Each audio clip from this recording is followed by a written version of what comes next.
Okay, welcome back.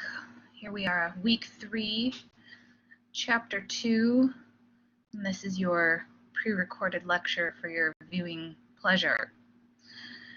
We are going to discuss the second invention of photography this week. Last week, we talked a lot about what was happening before photography and the birth of photography in all of its different forms.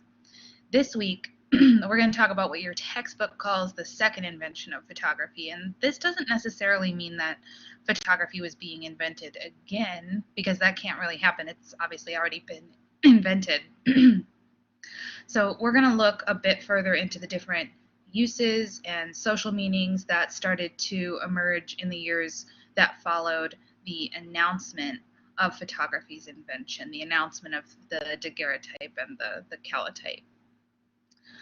Chapter 2 is sort of an outline of many of these different things. So today we're going to touch very briefly on the different topics that are discussed in the text, not in too much detail, because a lot of these topics are going to be discussed in more detail in the chapters to come. So today we're going to discuss photography as an art and as a science, and of course as a combination of both, as an art science, how it was used for recording events and expedition and travel, documenting monuments, and different types of portraiture. We're going to try to connect the dots from how photography evolved from a hobby, so just these sort of scientists and enthusiasts playing around with it, inventing it, seeing what they could use it for, then to a craft where folks are really trying to finesse it into something more than just a hobby, and then finally into an industry. So to begin, we're going to go back and talk about our two pals from last week, Daguerre and Talbot. And if you remember, Daguerre had successfully invented the daguerreotype method of photographic printing, while Talbot had invented the calotype method of photographic printing. And there's differences between the two of them, right? And here's a daguerreotype on the left and a calotype on the right, and right off the bat, I think you can tell the differences aesthetically here. The daguerreotype is crisp and clear and almost mirror-esque, and the calotype is a little bit more atmospheric. It can have a fuzzy tone to it, but it's not always that way. It's softer. And sort of the main difference between the two, aside from the aesthetics, is that the daguerreotype was a singular. Only one could be made. And the calotype, that one was able to be made into multiples, so endless copies were available of that one. So in 1839 and the early 1840s, Daguerre and Talbot were working on patenting their methods, respectfully, daguerreotype, calotype. And this was a really important transition for photography from an invention to an active agent in the social world. So it wasn't just private anymore. When Daguerre received his patent, he had some rules associated with it. He restricted the making of the daguerreotypes to those who paid to do so. So regardless of whether you were using the method privately in your home just for, your own pleasure, or if you had a photographic studio, you had to pay Daguerre to get basically his recipe for how the daguerreotype worked. When Talbot received his patent shortly after, he would only charge commercial photographers to use it. So that was a little bit more flexible. If you were using it privately in your home and you weren't going to make any money off of it, then you didn't have to pay him for it. He would just give it to you. If you were going to use his calotype method in your photographic studio, or you were going to use it to generate some sort of revenue, then you would have to pay a small fee in order to have his recipe. So both Daguerre and Talbot had, some sort of fee associated with it, but Talbot's was a little bit more accessible because if you just wanted to do photography on your own and not really make money off of it, you didn't have to pay, which is great. So what's happening when we're paying for things? Photography is transitioning into a commodity with a lot of commercial promise, and we saw this happening in last week's lecture because we remember when we were looking at the camera obscura, and as soon as that was created, invented, and shared, everyone was trying to figure out ways to use it to make money, and for that it was entertainment purposes, and this is sort of the next step with making money off of photography. Daguerre had an instruction manual, and normally I have the book to show you, but I usually pass that around, but we're not together, so I can't do that. But he had this instruction manual, and that arrived in the United States in September of 1839. But people had already been talking about it for months. They were so excited. The newspapers were describing it as a photogenic revolution that would surpass painters and printmakers as an art form. And that's something really important. I think I touched on it last week, the sort of the relationship between photography, painting, and printmaking. We'll get much more into this later on, but just keep that in your mind for future. And here I have a link. Let me get to the share screen here to show you something. So let me do, where is it? Share screen. Here we go. All right.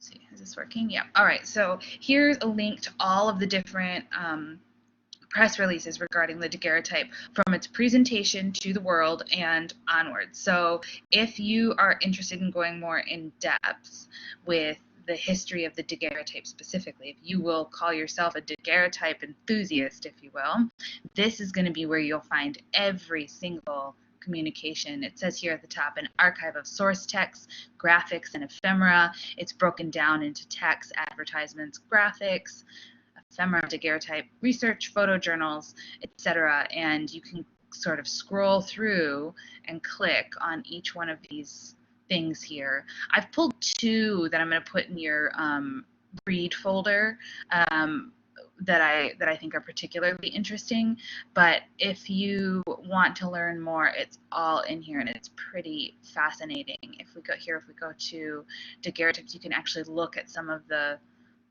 early daguerre. There's not too many in here, but these are archived. So I don't know how well they're maintaining this here, but there's definitely a plethora of information here. Here is the Daguerrean Journal, which is kind of a great thing too. So one of those early photographic trade journals. And what I think is funny about this is that the cover here is made with an engraving because there still wasn't a method for printing actual photographs on like books and things. It's coming soon, but when photography was launched, they still hadn't quite figured that out yet. So that will be a link to this in the read section of the course materials for this week's Blackboard. So let's go back to our slideshow here. All right. So as photography starts to spread across the whole world, it's not pigeonholed anywhere. This is like a global thing. It goes everywhere. It's becoming a topic in newspapers and magazines and public debate. And it's, as I said earlier, it's regularly referred to as an art science.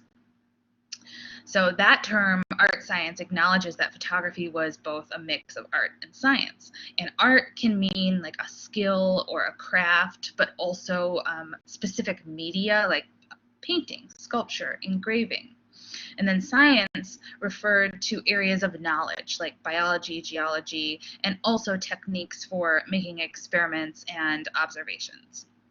So photography is this science which it's rooted in, right? If someone hadn't done the experiment with the chemistry and the combination of all of those chemicals with the plates, it wouldn't have happened. So it's really tethered. It's a science that's tethered to a craft that is very dependent on one's knowledge of the correct chemistry, but also your willingness to experiment, and not just the willingness to experiment in creating photography itself and the different methods of photography, i.e. daguerreotype, calotype, etc., but also after those are invented, one's willingness to experiment then with what can photography be, what's it for, all the different uses and such. So just some light examples, and these are shown in your textbook, but I'll expand on them a little bit here. Some light examples of what I mean by this sort of different ways of experimenting. Here we have a daguerreotype by Anton George Martin, and some photographs that appear primarily aesthetic can result from a scientific interest. We know from Martin's notes about his photographs that he was specifically using photography to experiment with exposure time, light, and equipment. So that's all very technical stuff. He was not concerned with the aesthetic value of his images. He didn't care if he had framed the scene beautifully, or even if there were brush marks from where he had applied his chemistry. You can see on the left side of this daguerreotype there are two rather large brush strokes from where he was applying chemistry here. He wasn't concerned with that. You can also see the tape marks, or well, I guess there probably wasn't adhesive at that time, so it wouldn't have been, today it would be tape. Then it would have been like a bracket mark. So he was not concerned with the aesthetic value of the image. He wanted to use the different variables of the exposure, the light, and the different cameras to see what the different combinations of those things would show him. So he was making sort of a meticulous chart of, if he changed one variable, what would happen, and then if he changed another one, what would happen. And so that was sort of what he was up to here. He still did use the sort of traditional subject of a landscape to perform his experiments, but again, he was not concerned with the aesthetic value. He was experimenting with the technical side of things. Alternatively, we have Alexander Clausel. This is also a daguerreotype. And before I jump into talking about Clausel, well, his photograph specifically, let's just flip back between the two here. So according to what we looked at earlier, the image of the daguerreotype versus the calotype, you might think in looking at Martin's photo that has more of a calotype value to it. It's a little softer, right? It's not as clear. But they really are both daguerreotypes. So Martin was just being a little messy with his process here because, again, he was not interested in the aesthetic value of the daguerreotype. All right, so Clausel. He was concerned with the aesthetic value. He carefully chose his point of view for his landscape. You can see symmetry and balance, and he's using very specific rules of artistic composition here. You can see that the way that he's framed the image with the trees, he's got the horizon line placed very specifically. Those of you who have had photography classes will know about the rule of thirds and how that's the recommendation for how you break down framing a photograph if you want it to be the most aesthetically pleasing image possible. The interesting thing about this photograph and a lot of early photographs that were concerned with aesthetic value is that they look like what a painting would look like, right? It looks like those realistic, mundane paintings we were talking about last week. And that's important to note. And again, we'll get into it in much more depth down the road, but photography was taking cues from painting and previous older media, painting, printmaking, etc., as far as how to use it and how to use it to represent the world to the audiences. So Again, we'll come back to that relationship of painting and photography more and more down the road. But as we're moving forward, we're learning some things about the daguerreotype and the calotype, right? And I'm emphasizing points here. So the daguerreotype was primarily used when exact renderings were desired for portraiture and science. So you would want something very crisp, very clear, either because you wanted your portrait to be, this ethereal, aesthetically pleasing thing, or you needed a very specific record for your scientific research. The calotype at the time was being used when softer effects would be wanted, multiple copies. Again, the daguerreotype had superior detail, very sharp focus, and both were valuable for different reasons. Many of photography's modern applications were starting to emerge in the 1840s and 1850s. And photography's expansion, as I said earlier, it wasn't sort of limited to one area of the world. It was associated with world-shaping forces. Industrial capitalism was starting to create a middle class of professionals like scientists who began to use photography within their work. Cities were growing much more rapidly than they ever had before. And what happens when you have an influx of people into larger cities, that facilitates the exchange of ideas among people who are all interested in the medium of photography.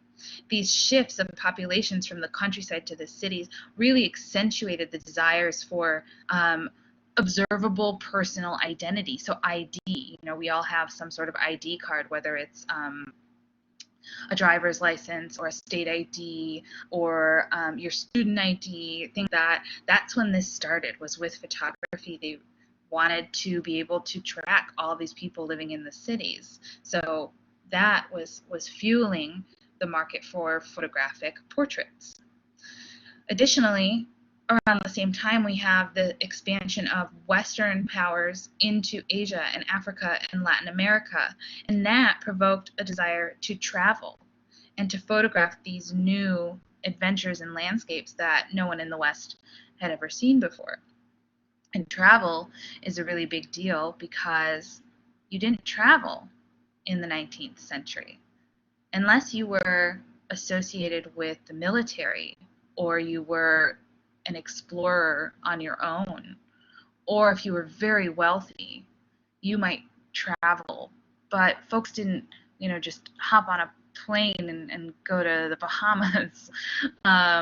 If you wanted to travel, you had to go by, horse and cart. We don't have cars yet.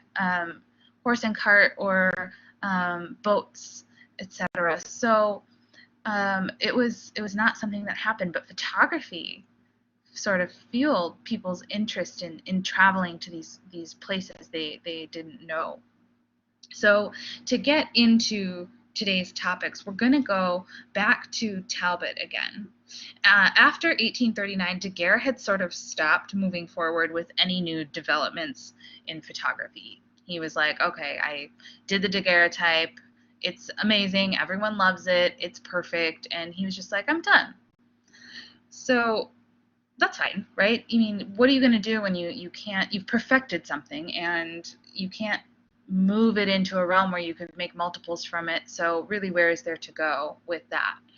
Talbot, however, continues to experiment with the different uses and abilities and capabilities of photography. Here is one of his photomicrographs. And I'm going to try to explain this as clearly as possible because photomicrograph can be confusing. It's a big word with a lot of pieces in it. But it's quite simple. A photomicrograph is a photograph of something small under a microscope. So let's say like a tiny little cell under a microscope. That's what you're taking a photograph of, and that's a photomicrograph. In a photomicrograph, once you have that photograph, you can print it as large as you want. So you could have a picture, well, in the 19th century, they didn't make very large pictures, so it probably wouldn't have been larger than 8 by 10, but you could make an 8 by 10 image of this tiny cell that you took a photograph of under a microscope. And that's different from a microphotograph. A microphotograph is a very tiny photograph that might require a microscope to see it, but it could actually be an image of something very large. So a microphotograph is like, maybe it's like a teeny tiny, less than 1 inch tall photograph, but it's a photograph of an elephant. So that's the difference. A photomicrograph is a large photo of something tiny, and a microphotograph is a tiny photograph of really anything, but I like to use the elephant example because that seems to make sense. And this here on the slide is the very first here, see, I get them confused too. This is the very first photomicrograph that was ever made, and you can see in the calotype process, we're looking at both the positive and the negative version on the screen here. Next, we have this salt print called the Open Door from 1844. It's a salt print from a calotype negative. This is one of Talbot's experimental images. He was really interested in the art applications of photography. And what he's doing with this image here is he is emulating the 17th century Dutch paintings of everyday life.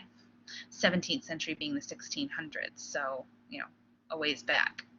But this is important because, as I mentioned before, because he's emulating a painting, he's again using the cues and the rules that are subscribed to painting from, for hundreds of years, and he's using that to build his photographs. So you can imagine this particular painting, the Open Door, or I called it a painting, the photograph here, the Open Door, as if it were a painting. It has a very similar setup, perspective.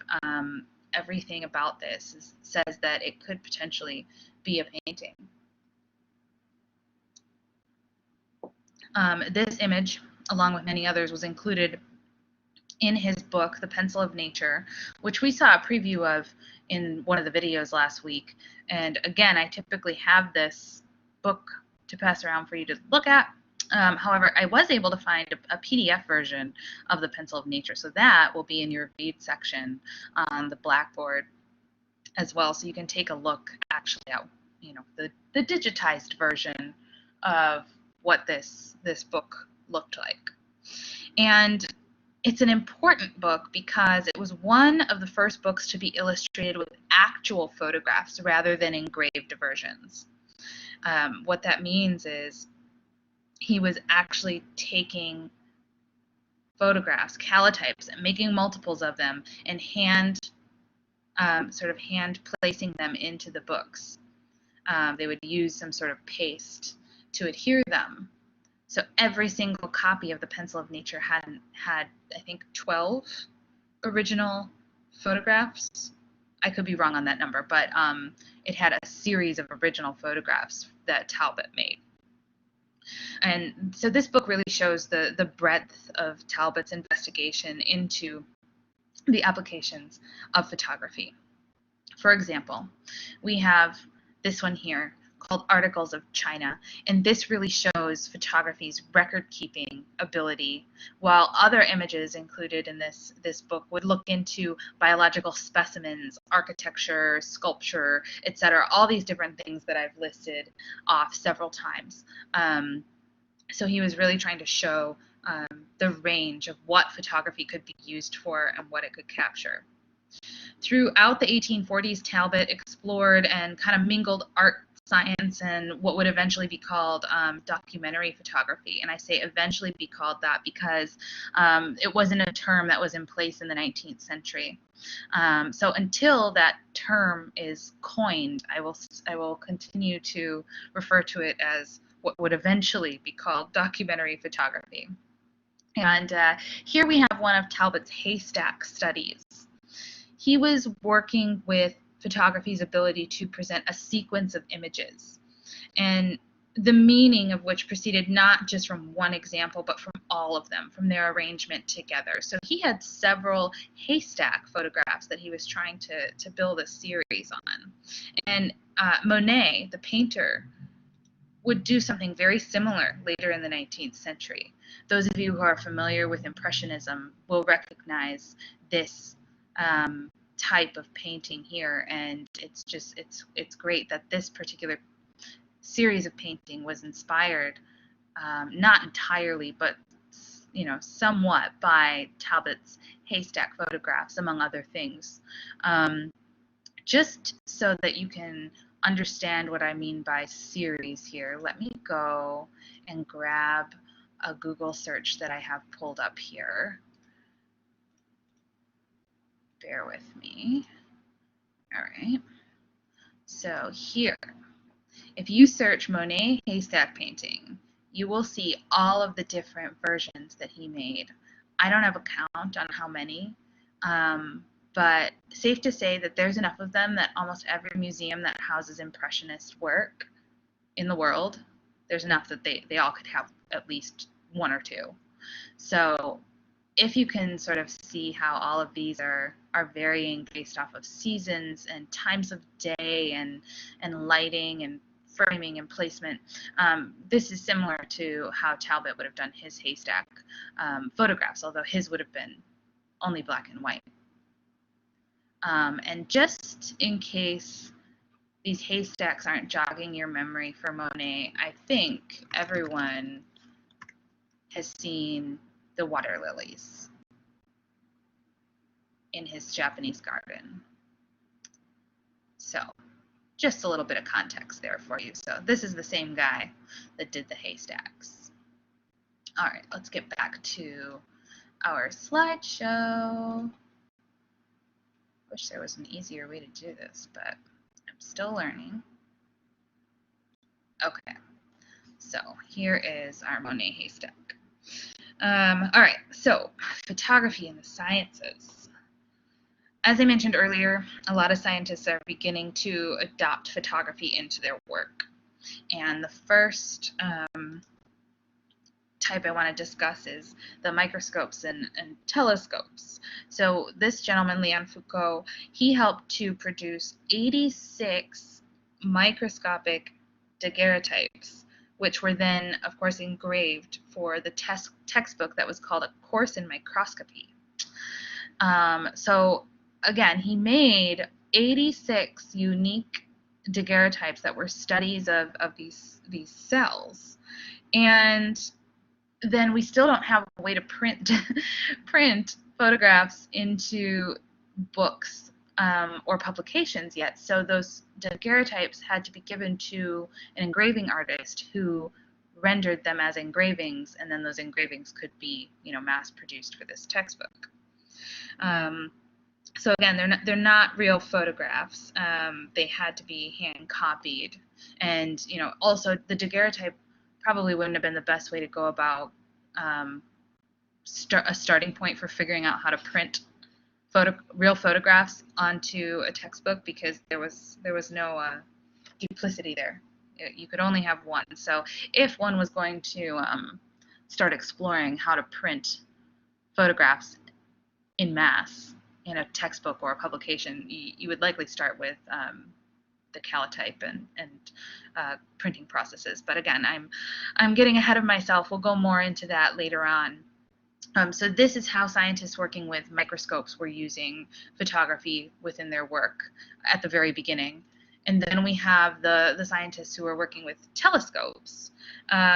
So here John William Draper made a series of daguerreotypes of the moon, which is kind of incredible to think that in just a short while from the invention of the daguerreotype and the calotype, these scientists could rig their microscopes and telescopes with some type of camera obscura in order to capture these things in pretty solid detail for the 19th century. I mean, I don't think I know our phone cameras today can't even get a photograph of the moon that looks as good as this.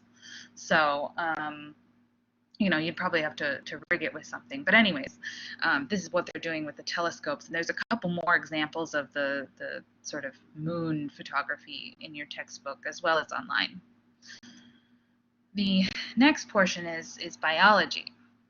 And in the 19th century, a lot of men and women in the upper class were amateur scientists.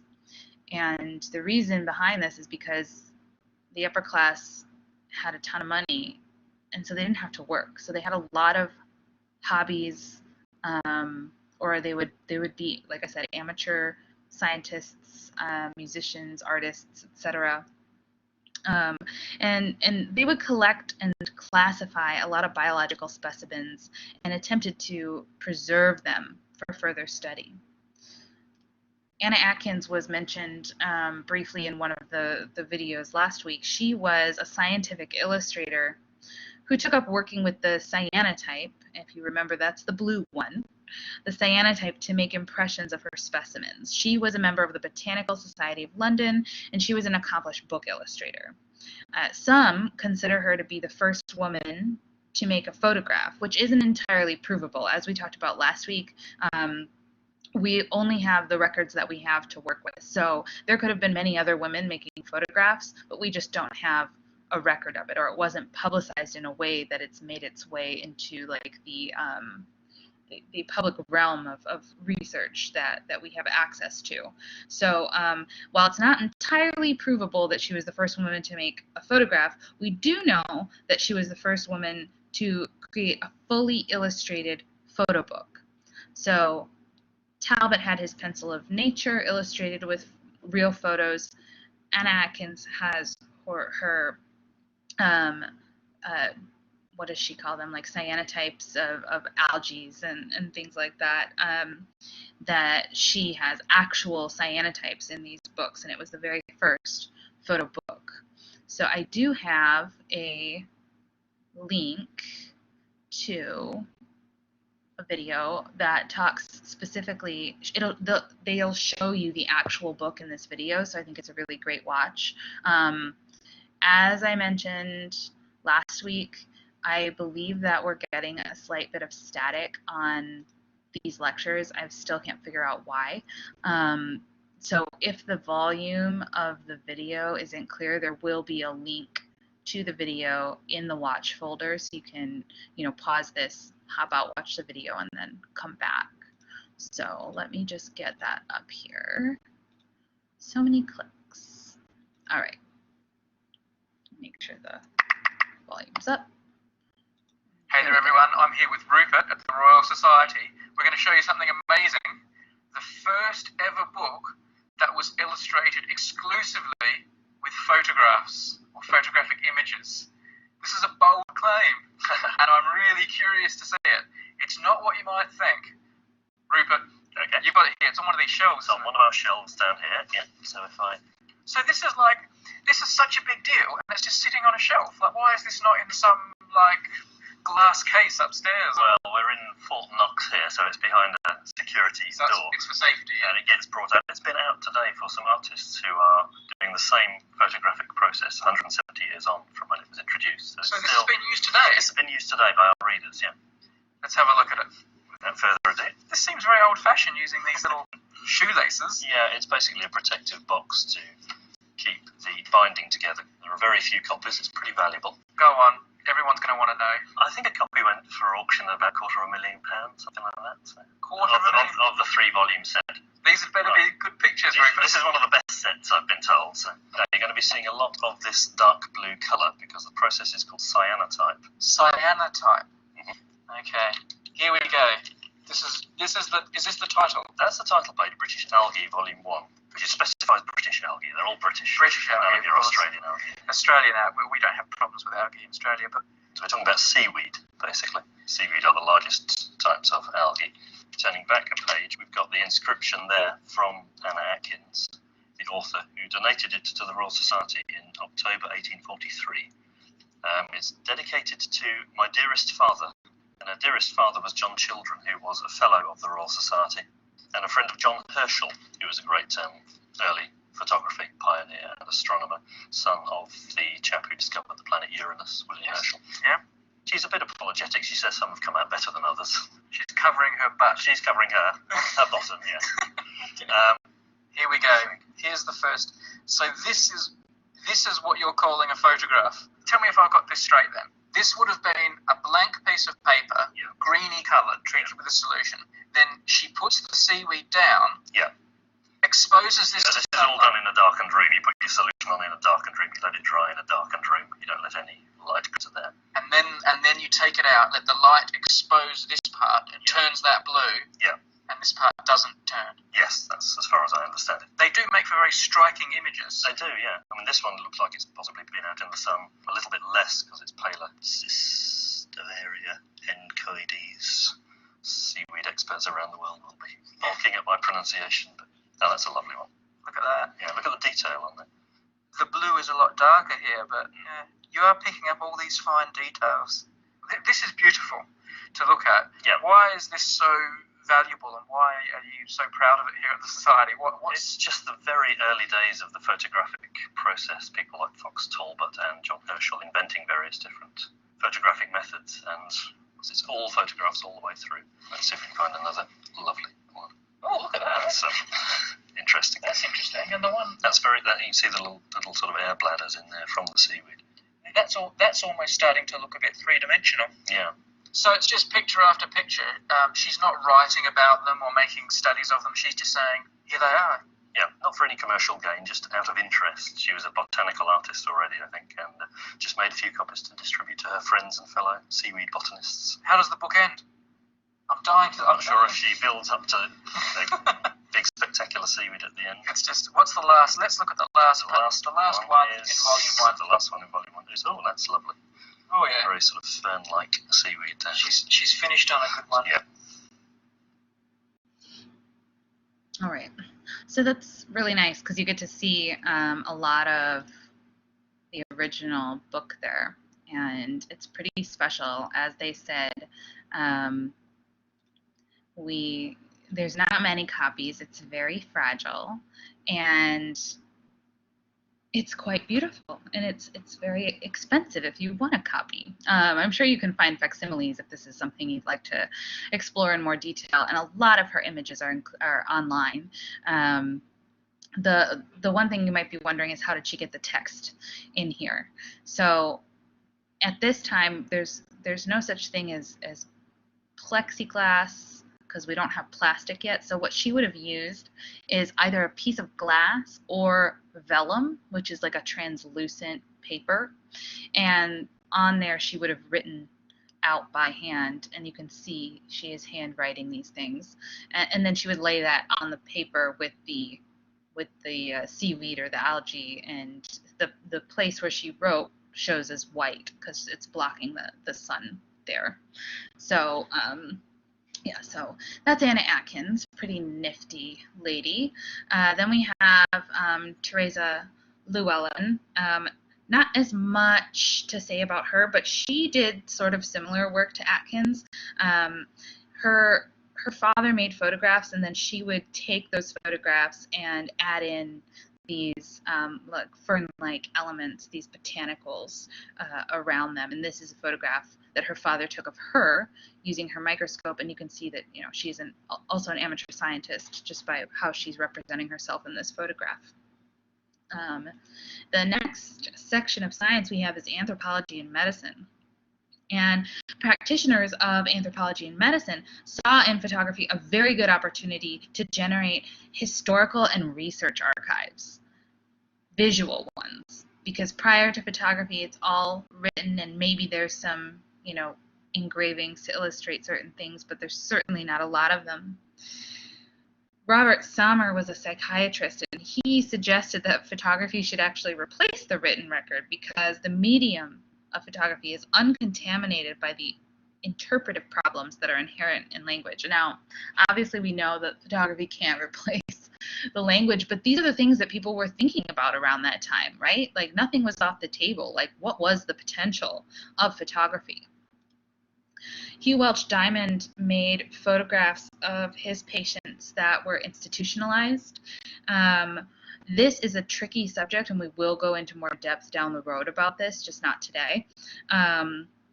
But it's slightly problematic because you have folks who might not fully be aware of what is being asked of them. Their sort of decision-making skills could be compromised in a way that it's problematic to use patients for this type of research. But Diamond said that his mentally ill patients could look at the photographs of themselves and understand their afflictions better. Now, that doesn't make any sense, because when you have a mental illness, it's in your mind, and it doesn't necessarily render itself on the physical self. So that was just an odd note of something that he said. But just to talk about what his sort of thoughts were on this, to him the photograph was a transparent medium that would allow the therapist and the patient to kind of interpret the language of nature more accurately.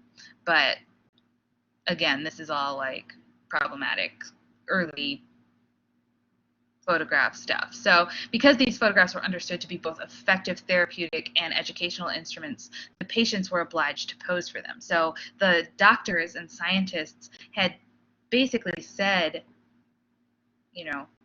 inaccurately, that the photographs of the patients were effective and educational, and therefore these patients were required to pose for them. That just seems a little bonkers to me. But again, like I said, we'll talk about this more down the road with some very specific examples of scientists who were approaching this from very problematic perspectives. Diamond was one of the first to experiment with what is called the collodion process, or the wet plate process. And this process uses glass rather than paper or silver. And it was supposed to have much greater sensitivity and a shorter exposure time than anything that had come before. So I have a video that shows us the collodion process and how it's different and sort of better than anything that was happening prior to it. So let's take a look at the collodion process here. We'll watch them do that.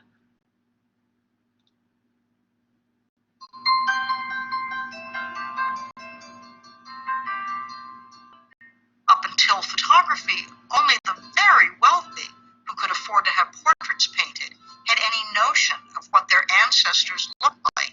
Photography was used primarily for portraits because people is what we are primarily interested in. We see it as a very popular way to do what we've always wanted to do, which is to record the features of people we love.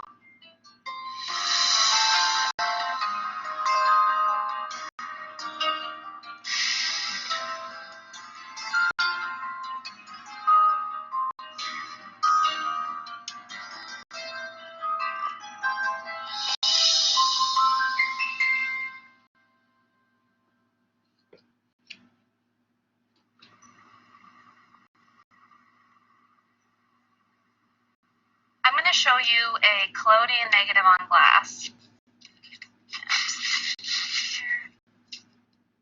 Very carefully.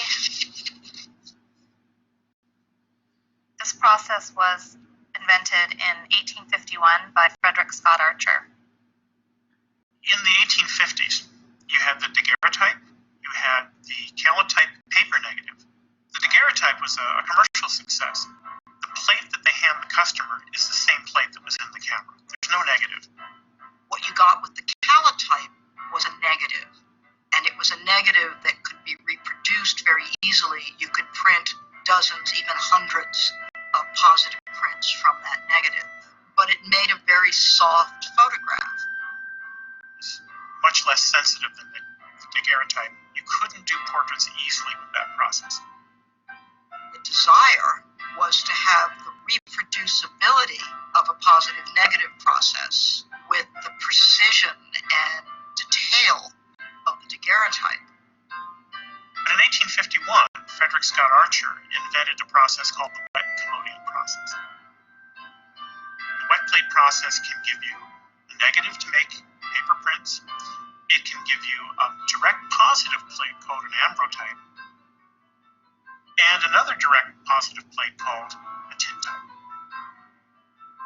When you do the wet plate process, you make a glass negative, And that glass negative can then be contact printed onto various printing processes and make thousands and thousands of prints.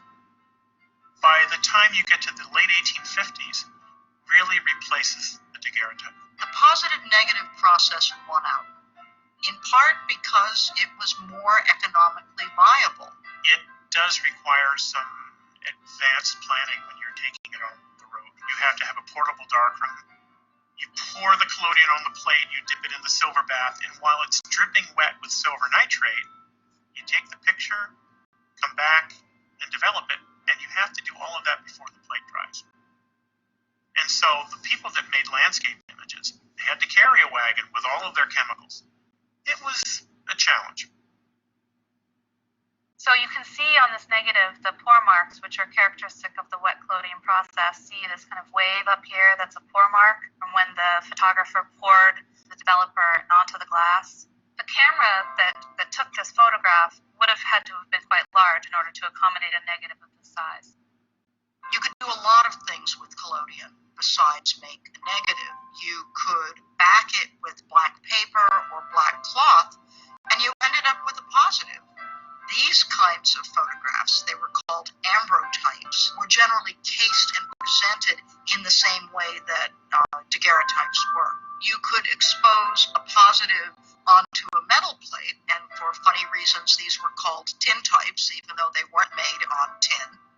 Tintypes were one of the earliest truly democratic kinds of photography. During the American Civil War, we see hundreds, thousands of tintype images made by soldiers to send a picture home.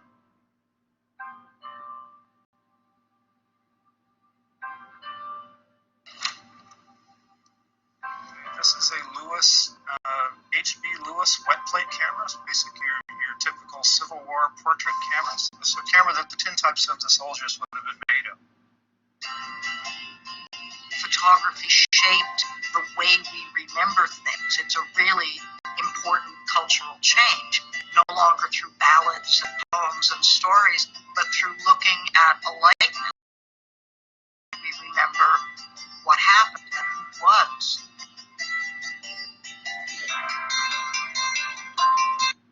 All right. So you can see the difference between that process and some of the other ones we've looked at, the daguerreotype, the calotype, etc. So that one was a little bit more sensitive to light, so you would have a quicker exposure time, which was really desirable, especially for anything moving at that time. All right, so photography was also used during this first decade to describe, compare, and rank racial types.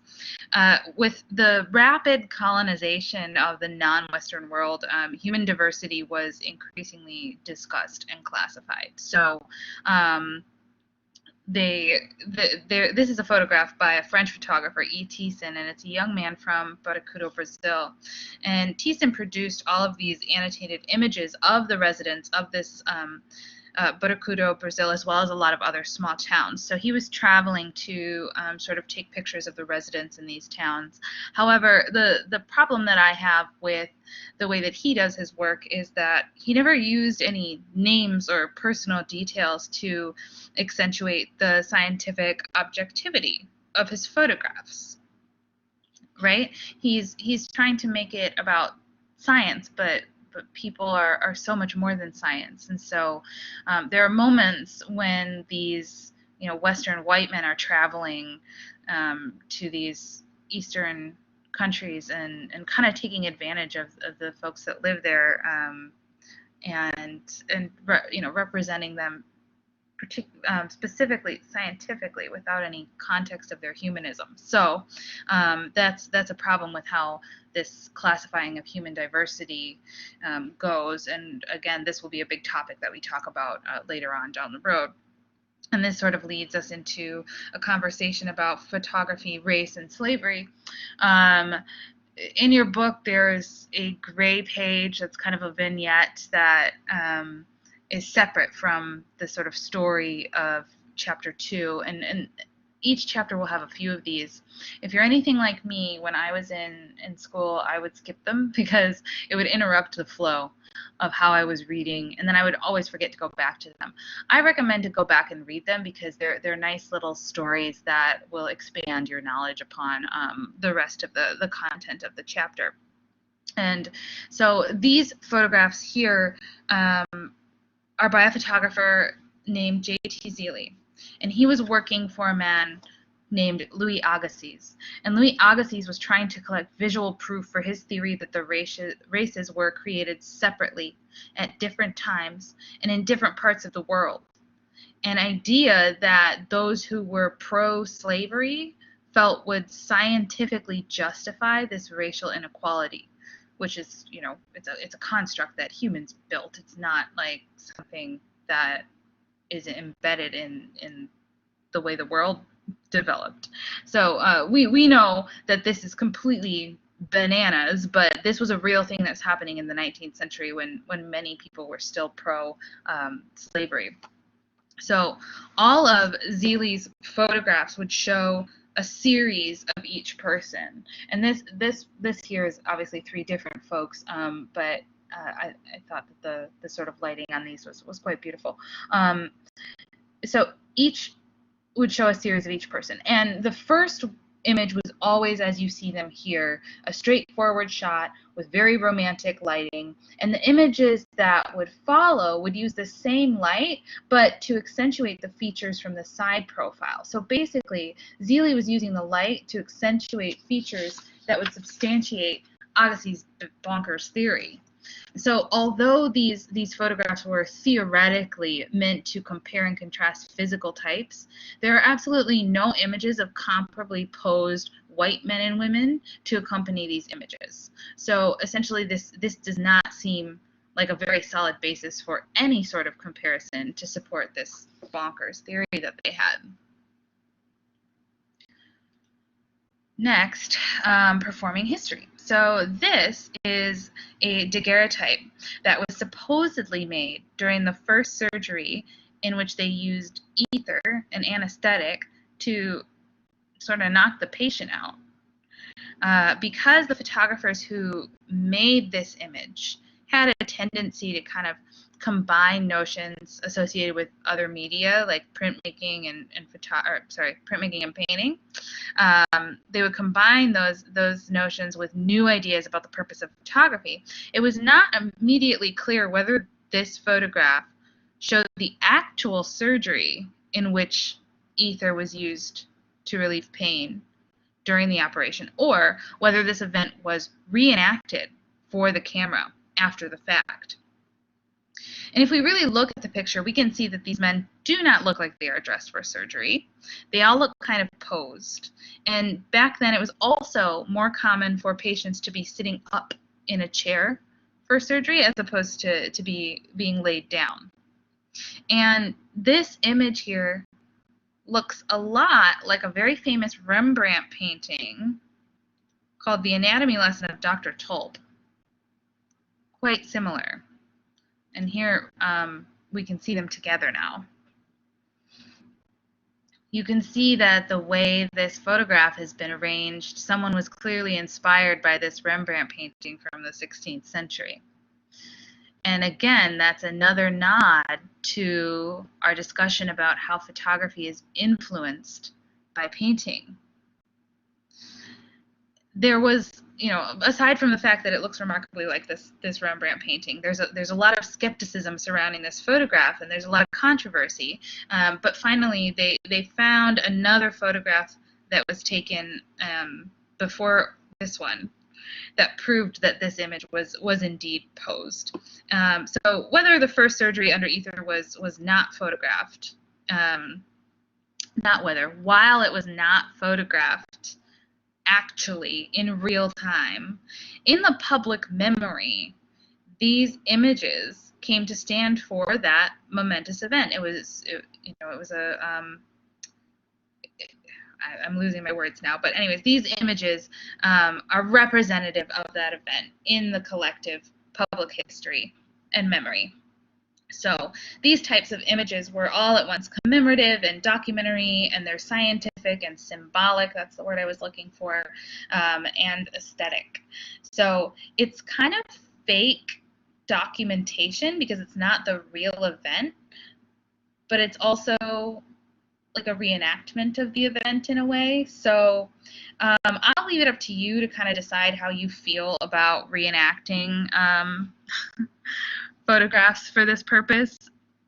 I think a lot of this had to do with the fact that likely at this time the exposure times for cameras were still a bit long, so it would have been difficult to capture a photograph during a rapid surgical process, and therefore they would have likely reenacted afterwards to make sure they could get like a really good documentation for their historical records. All right. Moving on to war and photography. It's photographers who were looking to document war were unable to register that rapid action of battle with either the calotype or the daguerreotype. The exposure times are just too slow, even if they were to use the wet plate process, collodion wet plate process. It still just wasn't fast enough. War photographers were also dealing with the fact that unlike printmakers, and this is a print that you see here, I believe a lithograph. Yes, a lithograph. Unlike printmakers and painters, the photographers are restricted to what happens in front of the lens. Painters and printmakers could create these, very patriotic symbols and emotionally affected scenes. They would go and maybe observe the war, make a couple sketches of things they saw, and then they could go back and kind of reinterpret that however they felt best represented their experience. But the war photographer is kind of faced with transforming the real into the symbolic and with finding or restaging the scenes that would have the most effect on the viewers. So you can see here in this lithograph that the artist was able to recreate a scene from the war as dramatically as they wanted to. It would have been completely impossible for a photographer to prepare either a daguerreotype or a calotype in time to capture a moment this dramatic without completely restaging the event, which seems kind of crazy to us now, but back then that was the reality of it. There were restrictions on what you could capture it. So this is not to say that there were not restaging and manipulations happening in early war photography. And for example, I have this photograph. This is an amputation scene, and this one we're almost like 100% sure this was recreated for the camera, and it's really difficult to see because there's all these dust and scratch marks on it. That comes from likely using the wet plate process, or there's you're out in the elements in the battlefield, right? Like you're gonna get a lot of crap inside your camera, dust, and you might get some things on the plate that you're using. So this one, I can't recall exactly what the method was, but to me it looks like it was probably a collodion wet plate because of how many scratches and how much dust kind of looks to be stuck in there. Regardless of that, this is, again, an amputation scene from 1847. It's showing a sergeant who has just been operated on. The man on, I believe, your right is holding an amputated leg, and the other participants in this photo are pointing to the amputated leg. And there's also someone holding up a note, a sign that reads the place and date of this happening. So because of the way the image is set up, it is unlikely that this was taken immediately after the operation. It was probably reenacted later. It's also very much posed like a history painting, and this image speaks back to the image we were discussing earlier regarding the ether surgery. So a lot of these reenacted, staged photographs they're referencing their knowledge of painting historical painting to sort of give the photographs more credibility. And also readability, because people were used to reading paintings. They understood how to look at a painting. So if you're presenting photographs in the same way as a painting, then viewers don't have to relearn how to look at that. Okay, next we have expeditionary and travel photography. Woohoo! So I also just realized I might have skipped a print method that I wanted to share, but we'll just circle back to that later on. All right, so the global expansion of European and American power kind of kickstarted this growth of the photographic practice, right? I keep coming back to that. This is a global thing. Although photography was still very cumbersome, had some technical limitations, it was still a really important tool for information gathering. In 1846, there's this journal called Art Union that called photography an indispensable accompaniment to all exploring expeditions. So everyone is very much for promoting photographers to go travel and document the world, and they started to travel. So we'll visit a few places throughout the semester, the term, but we'll start in Egypt here. So you guys will remember the name Arago, Francois Arago. We talked about him last week. He was the guy who was trying to get Daguerre the money from the French government to support his photographic research. Arago also wanted to use photography in order to copy and record all of the Egyptian hieroglyphic inscriptions on ancient Egyptian buildings. He was kind of it was kind of his hobby, that he was an amateur Egyptologist. So he wanted a very systematic visual survey of the inscriptions on the buildings, but instead the photographers that he commissioned to go and do this project for him were composing views that were much more picturesque, if you will. The photographs they were making looked like a painting or a sketch, and the photographers felt that by making their photographs in this way, making their scenes reminiscent of prints and paintings, then their images would be more publicly accepted. Again, this is going back to that conversation we're having about how people know how to look at paintings, but they don't, and they don't want to relearn how to look at photographs. So the photographers, while they're being paid by Arago to do one thing, they're sort of thinking about how much money can they make off of these photographs outside of just what Arago is giving them.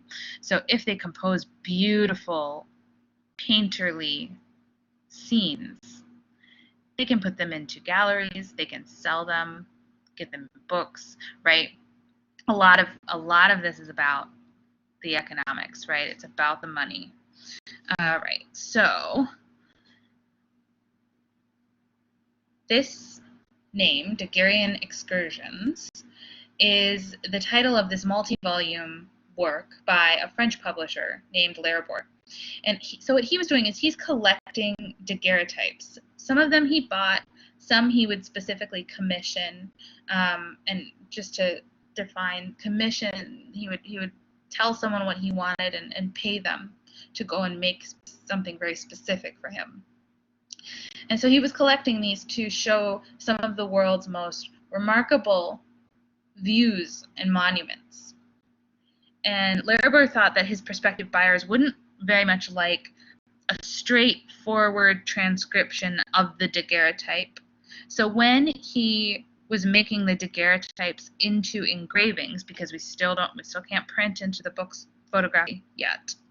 So when he's making the daguerreotypes into engravings for his book, he would take some liberties with adjusting some of the shadows and other elements to make his scenes a little bit more appealing to the contemporary taste. And you can see in this particular engraving here, he actually added a man with a camera for a modern touch. And if you can't see where that is, it's on the right at the very bottom, and he's standing in front of those doors. It's tiny, but he's there. So that was Larbour's little contemporary touch that he took the liberty to add here. So he was actually credited for conceptualizing, organizing, and printing the photographs.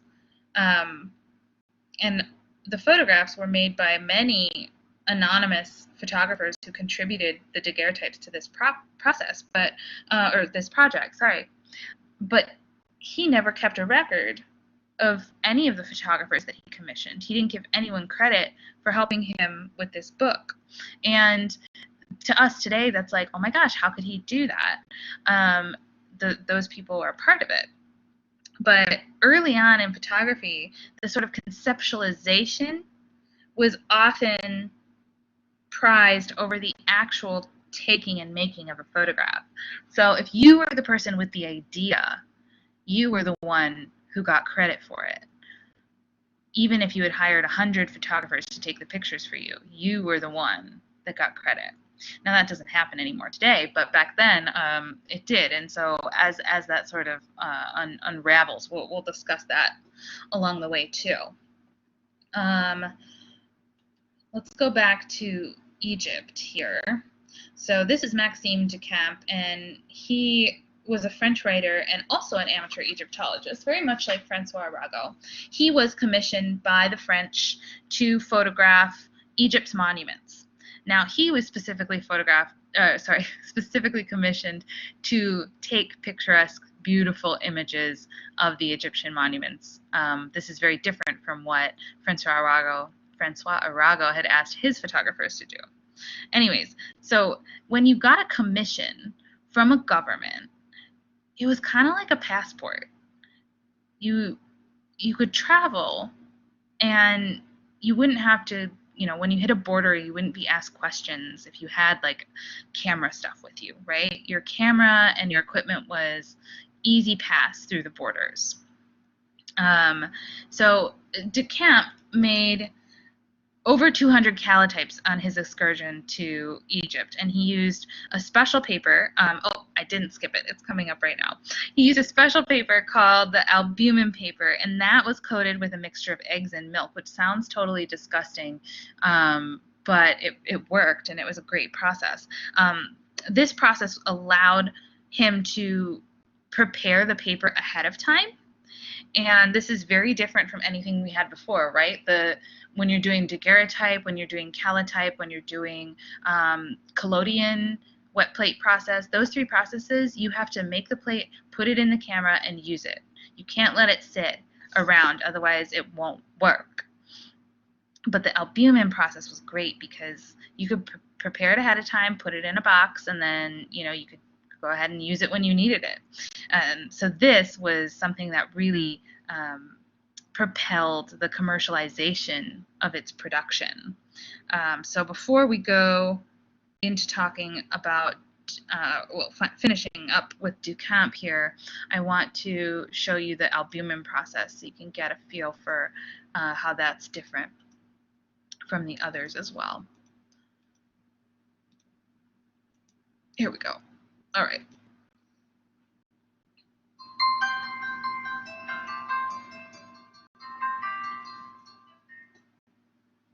When the albumen print was invented in 1850, they then called salted paper prints plain prints.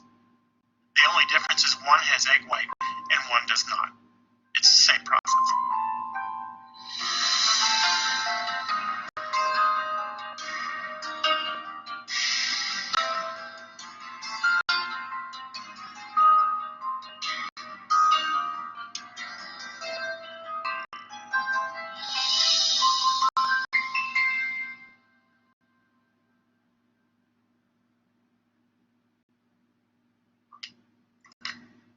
So these are examples of albumen prints. The albumen print was invented in 1850 by Louis Desiré Blanchard Evrard and was the most popular photographic process in the 19th century. This is an example of a pristine albumen print, how it would have looked when it was first produced. This is an example of a faded yellowed albumen print, characteristic of albumen deterioration. The albumen print is a silver chloride process. It uses table salt as part of its process. All it is paper that's floated on a solution of albumin egg white. The earliest albumin printing operations literally kept a lot of chickens because it took a lot of eggs to make a lot of albumin print. Take eggs, you separate the white from the yolk, you beat the white, and when it settles back down again, you have this beautiful yellow liquid. In the liquid, there's sodium chloride or salt. You float the paper on that, and when the paper's dry, it's a nice shiny surface. The paper is then floated, after it's dry, on silver nitrate. And when the silver nitrate and the chloride combine, you get photographic paper.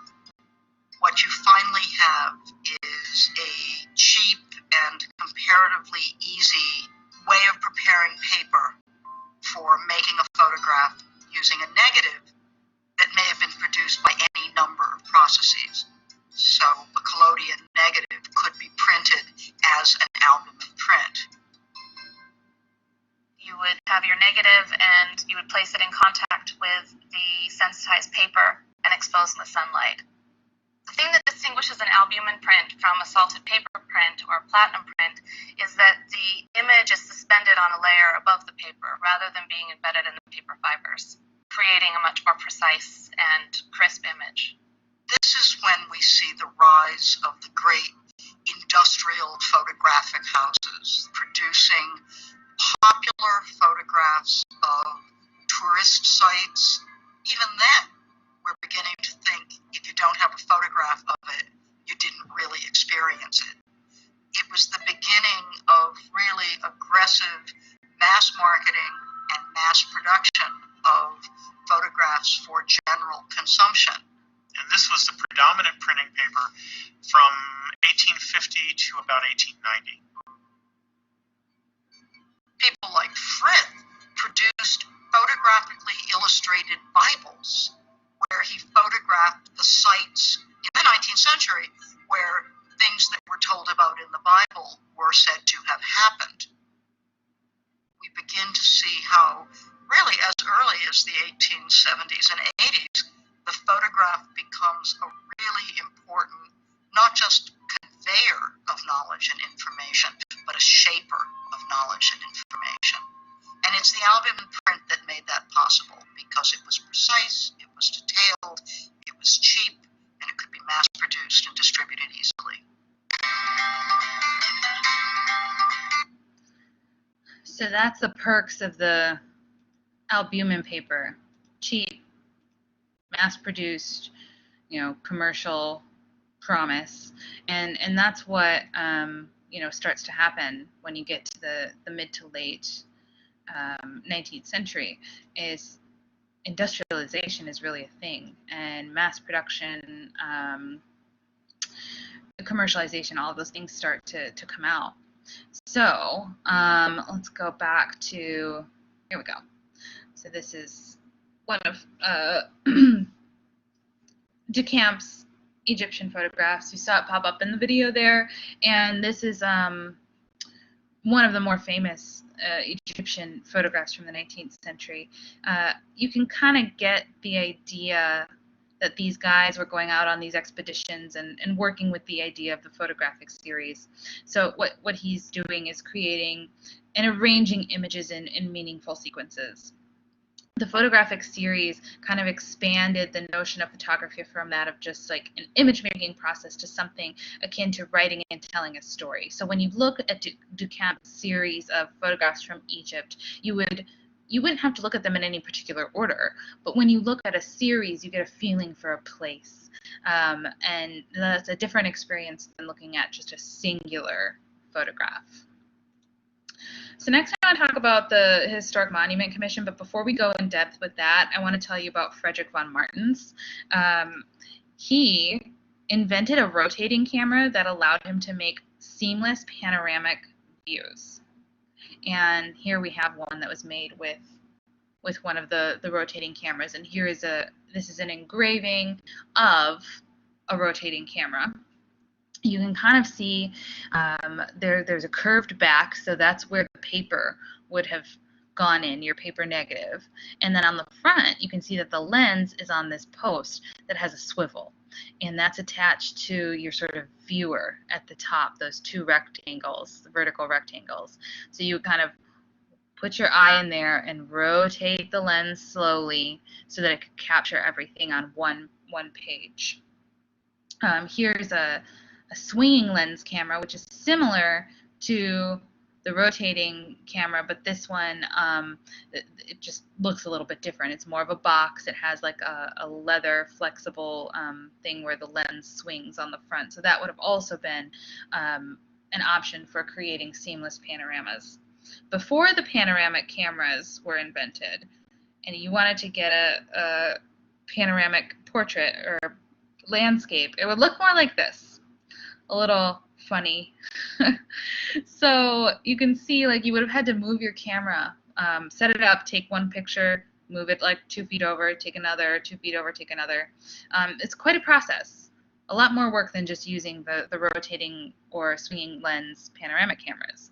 And then also when you go to print it, you might be a little bit off, so it would be a little disjointed like what you see here. Anyways, the Historic Monument Commission was created by the French Ministry of the Interior, and in 1850 they were trying to decide whether or not to use photography for their architectural inventory. Now, because they are French, you would think that they would go with the daguerreotype for documenting their precious monuments, right?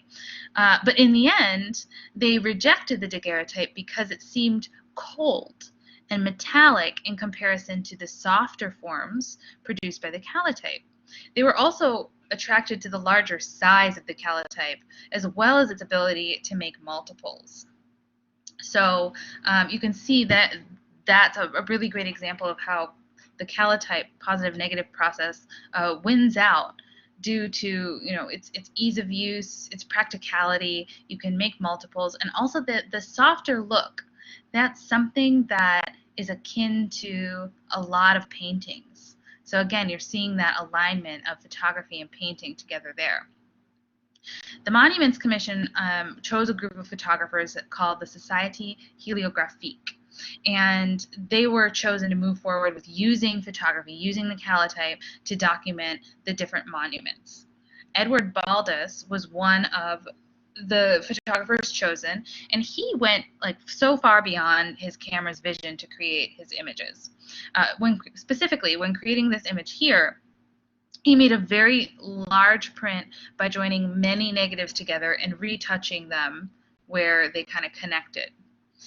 The image of the vault, so the ceiling, the vaulted ceiling there above where Baldus would have stood, is not actually a camera-made image at all, but it's a hand-painted negative that he attached to the rest. So there's obviously some restrictions when you're trying to get a large photograph like this, or you're trying to get the entirety of an interior in the way you want to. He wouldn't have been able to get a photograph of the ceiling that was the proper perspective. So instead, here you can see how it's broken down into the different negatives, but that whole top piece, that entire top part, is a hand-painted negative. So he did that, and it's kind of hard to tell. Like, I feel like if there wasn't research to show that, you know, how this was broken down, I wouldn't be able to tell, at least from a digital rendition. Maybe in person, who knows? But in doing this, Baldus defines the photograph not as the pure product of a single camera exposure, but as this flexible basis for picture making. So this is also something that's interesting because photography is often, aligned with truth, and this photograph was built from several different photographs. So it's not the actual photograph of the scene, it's all these different photographs brought together to build something new. So this is almost like a reenactment, if you will, or a staged photograph.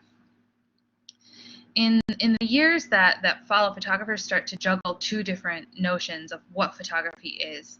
They are either aligning themselves with the idea of the inherently unique value of the unretouched negative in print, so pure photography, or you have others that maintain that camera work is and should be multifaceted, embracing both the pure print and the manipulations. So you've got two camps: those who say everything's fine. Yes, make pure photographs if you want to. Also experiment with combination prints and the art aspect of it. And then you have the others who are strictly saying no, it should just be pure photography. That's all it should be.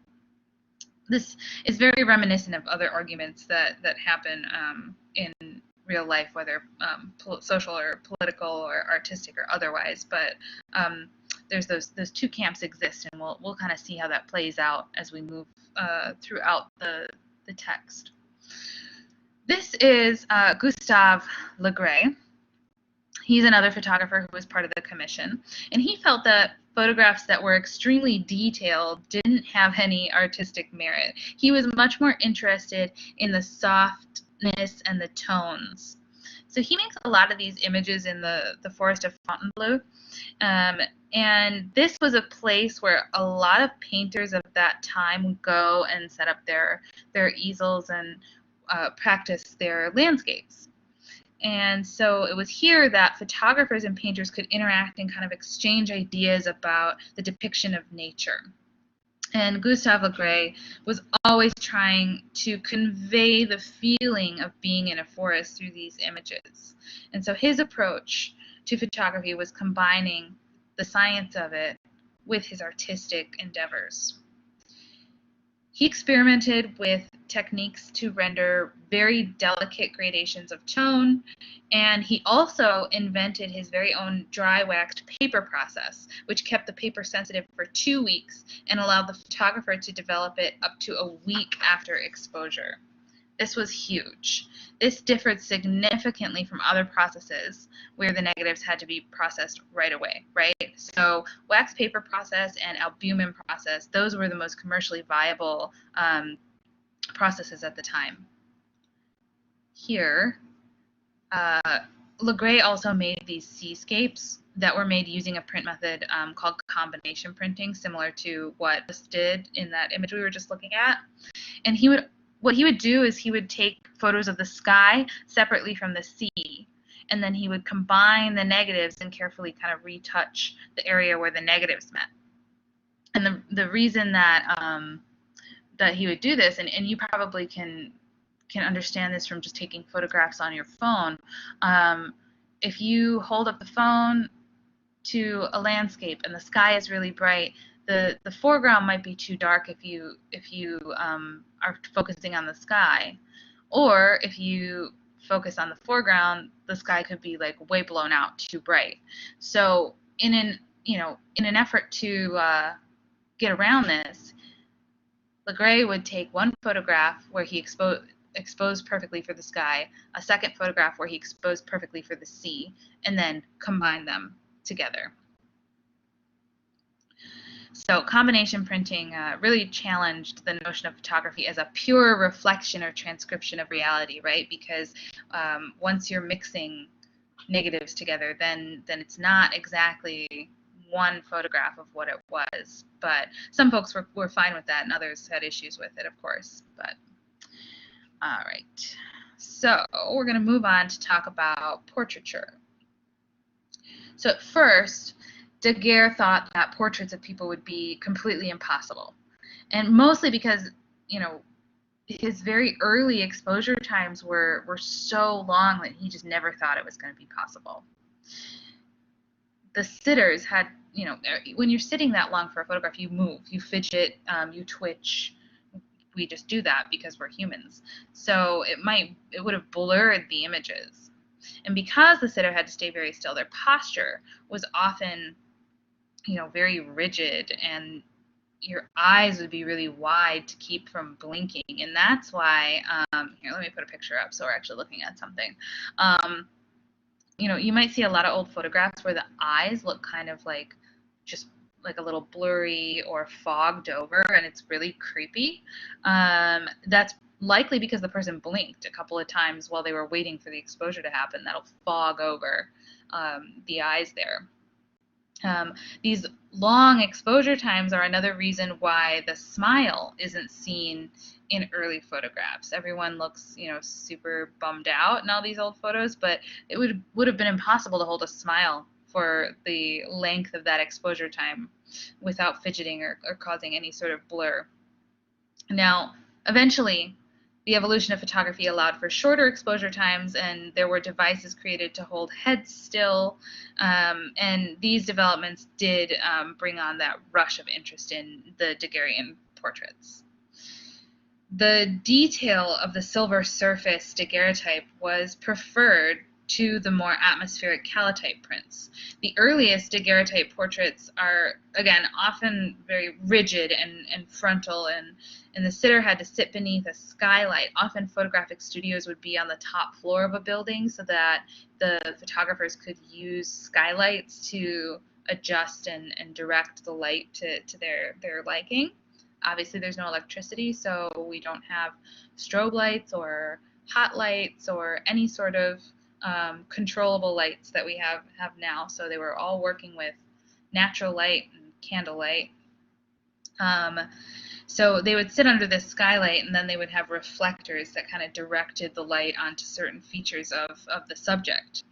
And again, because of how uncomfortable it was to sit for these portraits, the Daguerrean Journal, which is another photographic journal of the time, suggested that the best expression for a daguerreotype was indifference.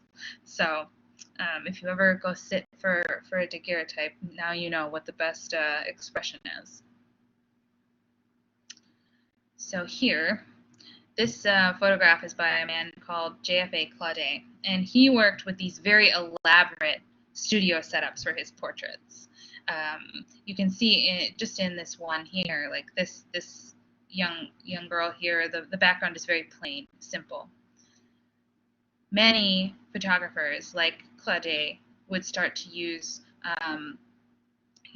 luxurious draperies and backdrops and gilded mirrors and books and props and things to enhance their portraits.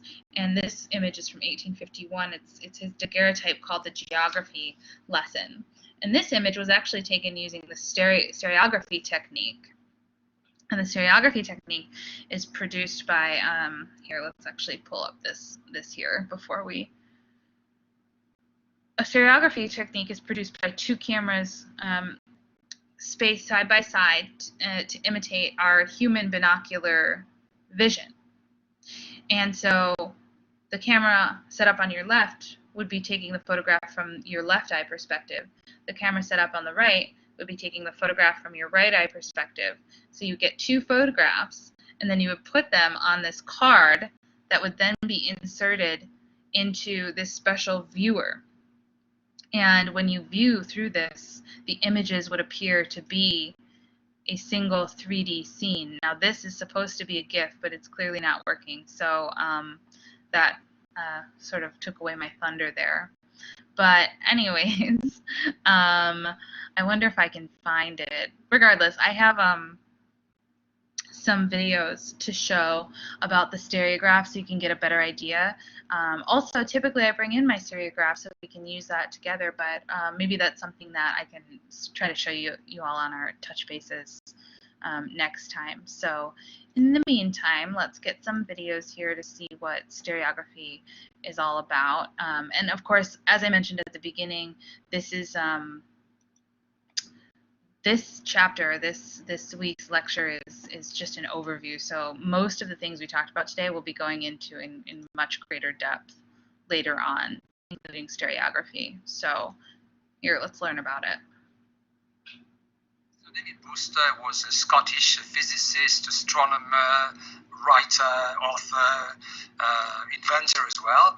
He was born in 1781. He developed a very early interest in optics. And in 1815, he invented the kaleidoscope.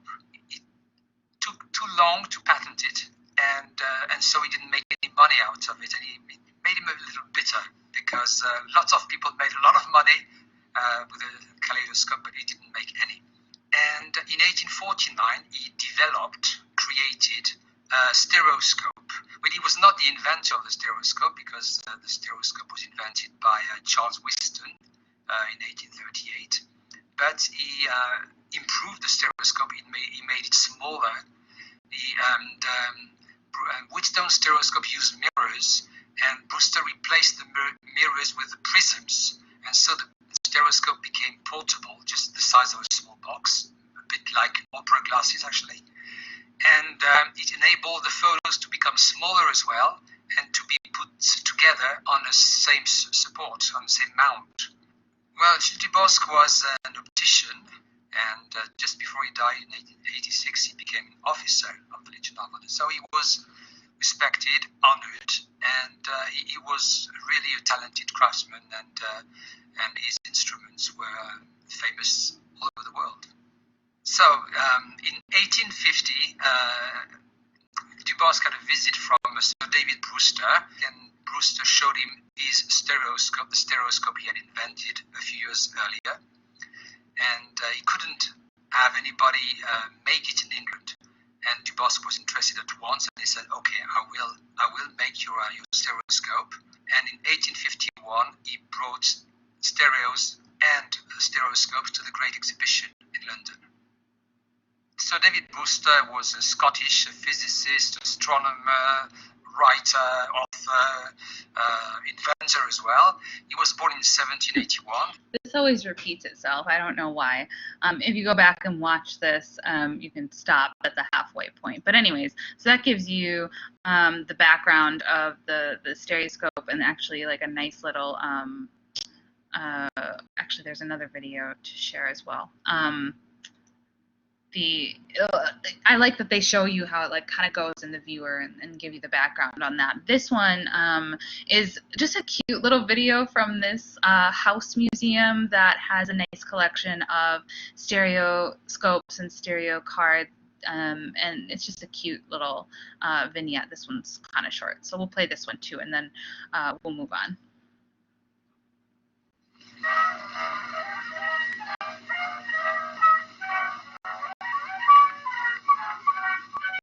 Welcome to the Oshawa Community Museum podcast with your host, Melissa Cole. Hello, this is Melissa Cole, curator of the Oshawa Community Museum. Today we're going to talk about a popular Victorian novelty, the stereoscope.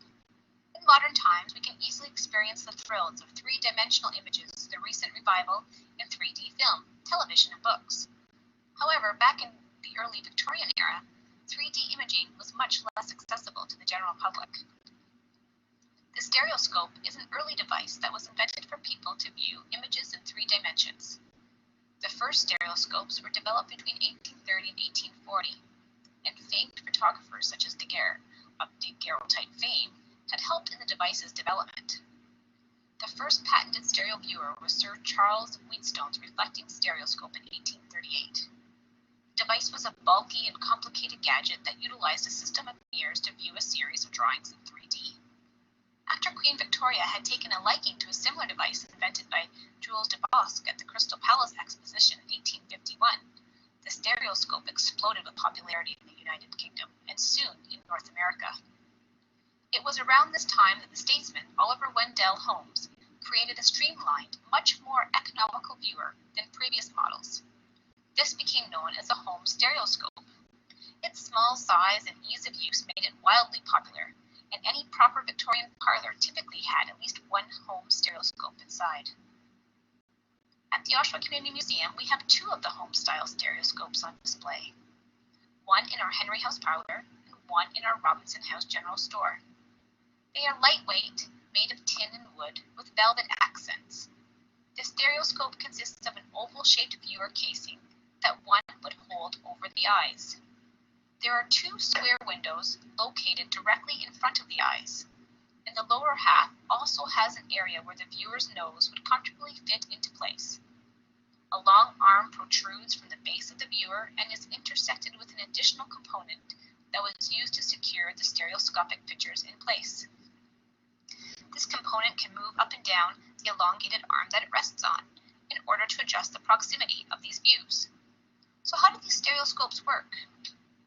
The traditional stereoscope creates a 3D illusion from a pair of 2D images, also known as a stereogram or stereoscopic photo. The images are almost exactly alike with minor differences in depth of field or a minor change in perspective. The stereo viewer would be held up to the face with the stereograms placed in front of the eyes. As the viewer would look through the prismatic lenses, the eyes would blend the two images together. Because the right and left eyes see a slightly different version of the same scene, the merging of these two images produces the perception of 3D. Stereoscope slides that were produced allowed people to experience a tour of the entire world from the comfort of their own home. Popular slides contain pictures of everything from European countrysides to ancient Egyptian tombs. There is also a large demand for slides depicting current events, from glamorous world fairs to devastating natural disasters. For a short time, camera companies such as Kodak even developed stereo cameras for people to take stereoscopic pictures in their own home and travels. Our museum has a large collection of these slides to use with our stereoscopes. If you'd like to see these stereoscopes, come down and visit us at Oshawa's Lakeview Park. We're open for tours. So I know the volume on that was really low. So again, you might want to grab the link from the watch folder so you can see what's going on with that. I had some other links open here. I can't remember. I was looking for some other things. If you are interested in digging deeper into stereography, this is a really great lecture about that by this professor, Ian Christie. I will put that in the watch folder as well. It's not required, but it will be there if you want to watch it. And then this is a link to sort of the London Stereoscopic Company, and this is like this sort of group of folks who are like still super enthusiastic about stereoscopes and stereographic imaging. And so you can, if this is something that is exciting for you, please feel free to dig in and see what kind of projects they're doing here. Also, I won't show this video on the lecture, but this is a DIY hack, how to do your own 3D viewer and stereographic imaging. I'll put that in the watch as well. Again, not required for this one, but it will be there if you are interested in pursuing that. All right, let's get back to our slide lecture here. Try to scroll down to where we were before. Stereoscope. Okay, so finished up with the stereoscope. The next thing I want to talk about is you've probably seen, like in some of the videos and on some of the slides, some of these daguerreotypes and calotypes having a bit of color to them. And that's, we know because we've talked about the fact that we don't have color photography yet. We don't have that until Kodachrome down the road, much later. The only colored version we have is the cyanotype, where everything is blue.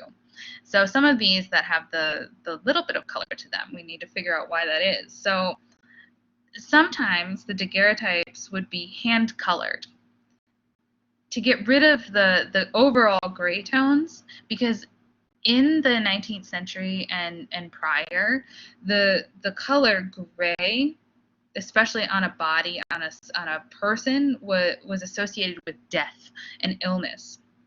So this type of hand coloring would add a little bit of warmth to the complexion and detail to their clothing. Here you can see that there's a blue coloring on the dresses. There's a little bit of a flesh coloring on their skin. And then there's some pinks and reds on their necklaces and their flowers. Everything else is still black and white, but they've added just a little bit to make them look essentially not dead. So the artist would apply the color directly to the daguerreotype with a very, very thin brush, because these, remember, are very small images. And they wouldn't always color the entire images. Like I said here, like it's their skin, their dress, and their flowers have coloring. They would also use very soft pastel colors to bring warmth tones to erotic daguerreotypes, which were often made in stereograph versions so that people could view their stereographic pornography. And these were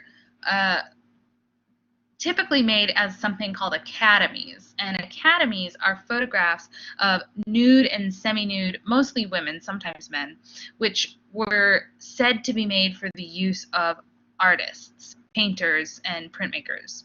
So essentially what the photographers would do is the the painter or the printmaker or the drawer or whatever would contact the photographer and say, hey, I need you to make this specific photograph of me with the people situated in a very specific way. So let's say something like this. And the photographer would make that photograph, and they would give it to the painter. The painter would pay them, and the painter, instead of using live models, would use this photograph prints for creating their painting.